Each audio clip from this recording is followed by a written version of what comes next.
The horizon of the Middle East has shifted. Today, the world witnesses a naval buildup unseen in decades. The arrival of the USS Abraham Lincoln carrier strike group, accompanied by a fleet of Aegis-equipped destroyers, marks what the Pentagon calls the final stage of regional positioning. But why now?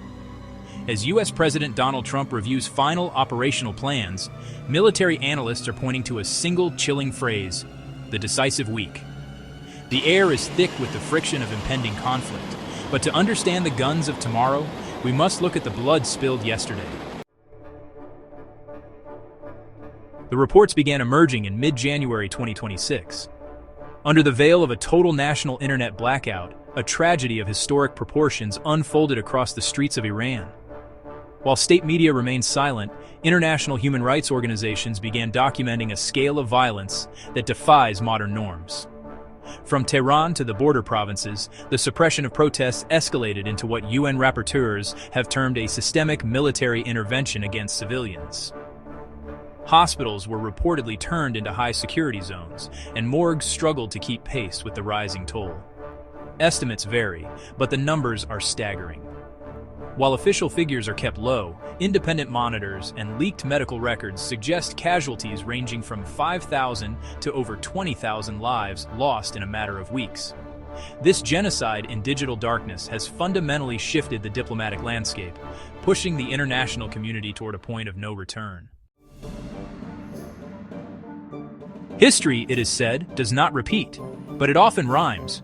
To place the January 2026 massacre in perspective, we must compare it to the scars of the 20th century. We remember the 1919 Jallianwala Bagh massacre, where colonial forces fired upon a trapped crowd. We remember the 1980 Gwangju uprising, a cornerstone of South Korea's democratic struggle. And we cannot forget the 1989 Tiananmen Square protests, where the image of a lone man standing before a tank became a symbol of defiance. More recently, the 2013 Rabaa Square massacre in Egypt served as a grim reminder of how quickly urban spaces can turn into killing fields. However, the events we are witnessing today in 2026 differ in one crucial aspect: the level of technological isolation. Never before has such a large-scale crackdown occurred under such a sophisticated, state-mandated digital shroud. The American response is not merely symbolic, it is technical and lethal. Positioned strategically from the Atlantic coast of Spain to the Mediterranean waters south of Greece, the U.S. Navy has created a containment arc. The deployment of the THAAD, Terminal High Altitude Area Defense System, and warships equipped with the Aegis combat system provides a multi-layered shield against ballistic threats. The F-15E Strike Eagles and F-35 Lightning IIs now stationed in the region are not just there for deterrence. They are configured for precision deep strike missions. The strategic goal, according to sources within CENTCOM, is strategic submission, to neutralize the adversary's missile infrastructure and command and control nodes before a single ground troop crosses a border.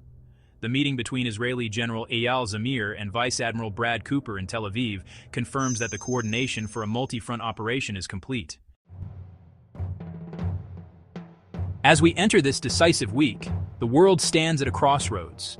Diplomacy has been sidelined by the sheer scale of the humanitarian crisis and the rapid movement of iron and fire. The question is no longer about the capacity for war, but the will to execute it. Will the weight of history's past massacres force a de-escalation, or are these the final minutes of a long-standing peace? The ships are in position, the planes are fueled, the world is waiting for a single decision. This is the hour of reckoning.